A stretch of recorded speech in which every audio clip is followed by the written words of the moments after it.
Hello friends, welcome back to MBC tuition classes. कैसे हैं आप सभी। आज हम आपकी क्लास में एक्सरसाइज 7.1 का क्वेश्चन नंबर 8 करेंगे। ठीक है, क्लास 10 का न्यू एनसीईआरटी का क्वेश्चन है। ठीक है, चलिए क्वेश्चन नंबर 8 क्या है। Find the values of y for which the distance between the points p 2, -3 and q 10, y is 10 unit. हमें यहाँ क्वेश्चन में y की वैल्यू फाइंड करनी है जो पॉइंट में दी गई है। ठीक है, और देखिए डिस्टेंस बिटवीन का फॉर्मूला यूज करना है और हमें डिस्टेंस बिटवीन के पॉइंट्स की जो यूनिट है वो 10 यूनिट दी गई है। मान देखिए ये हमारे कोई पॉइंट दिए गए हैं P एंड Q। क्या क्या पॉइंट है 2, -3 और दूसरा है y 10, y। तो हमें इसकी यूनिट दी गई है 10 यूनिट्स। यूज करना है हमें डिस्टेंस बिटवीन का फॉर्मूला। तो गिवन लिखेंगे, given PQ is equal to 10। तो इन दोनों पॉइंट के बीच का हमें क्या निकालना है, डिस्टेंस फॉर्मूला लगाना है यहाँ पे। तो फॉर्मूला क्या होता है डिस्टेंस का, x2 माइनस x1 का whole square plus y2 minus y1 का whole square is equal to 10।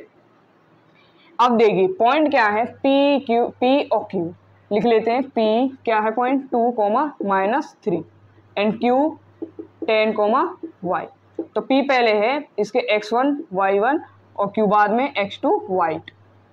Under root x2 की वैल्यू 10 माइनस x1 की वैल्यू 2 का होल स्क्वायर प्लस y2 की वैल्यू y माइनस, देखिए माइनस माइनस प्लस हो जाएंगे y1 और whole square is equal to 10। अब देखिए इसको हम किस तरह से लिख सकते हैं, अंडर रूट को कैसे। देखिए पहले तो लिखते हैं, सिंप्लीफाई करते हैं। 10 - 2 8 का whole square plus y plus 3 का होल स्क्वायर। हम अंडर रूट को 1/2 भी तो लिख सकते हैं।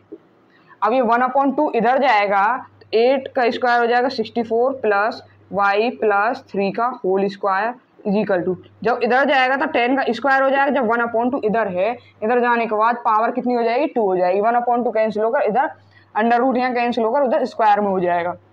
64 प्लस y प्लस 3 का होल स्क्वायर। यहाँ आइडेंटिटी यूज हो रही है कौन सी, a प्लस b का whole square is equal to क्या होता है a square plus b square plus 2ab।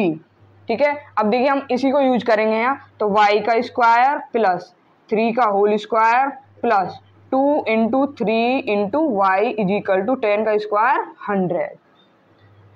तो 64 प्लस y का स्क्वायर प्लस 9 प्लस 2 3 जा 6 y इज इक्वल टू 100। अब इसको सिंप्लीफाई करेंगे तो y स्क्वायर को पहले ले लेते हैं प्लस, फिर आ जाएगा 6y प्लस 64 में 9 जोड़ेंगे तो कितना हो जाएगा 73 इज इक्वल टू 100। अब इसको भी सिंप्लीफाई करो, y square plus 6y plus 73। 100 को हम इधर ये 100 को हम इधर ले जाएंगे तो माइनस में हो जाएगी -100 इज इक्वल टू 0। तो y square plus 6y minus करेंगे तो 27 इज इक्वल टू 0। अब आप देख सकते हैं ये हमारी क्या बन गई, इक्वेशन बन गई। अब यहाँ से हम निकालेंगे y की वैल्यू। तो y square plus 6y minus 27 है, घटा के हमें 6y लेके आना है, मल्टीप्लाई करके कितना लेके आना है 27। तो फैक्टर करेंगे 27 के 3 9 जा 27, 3 3 जा 9, 3 1 जा 3। अब देखिए अगर 3 3 जा 9, अगर मैं 9 की मल्टीप्लाई 3 में करूं तो 27 हो जाएगा। अगर मैं 9 में से -3 करूं तो कितना हो जाएगा, 6 हो जाएगा, जो हमें 6 लेके आना है माइनस करके। तो y square plus 9 - 3 y minus 27 is equal to 0। y square plus y की मल्टीप्लाई हो जाएगी तो 9y minus 3y minus 27 is equal to 0। अब हमारे यहाँ से दो टर्म बन जाएंगे, दो टर्म बना लेते हैं हम। यहाँ से क्या कॉमन आएगा, y कॉमन आएगा तो अंदर क्या बचेगा कोष्टक में y प्लस 9। यहाँ से कॉमन लेंगे -3, क्योंकि सेम इसी की तरह टर्म दूसरा भी बनाना है। तो y प्लस 3 9 जा 27 इज इक्वल टू 0। तो y प्लस 9 हो जाएगा और y minus 3 is equal to 0। दोनों को 0 के इक्वल रखेंगे। मैं y माइनस 3 को जब 0 के इक्वल रख दूं तो y इज इक्वल टू 3 हो जाएगा। 3 या माइनस का इधर जाने के बाद किस में हो जाएगा, प्लस में।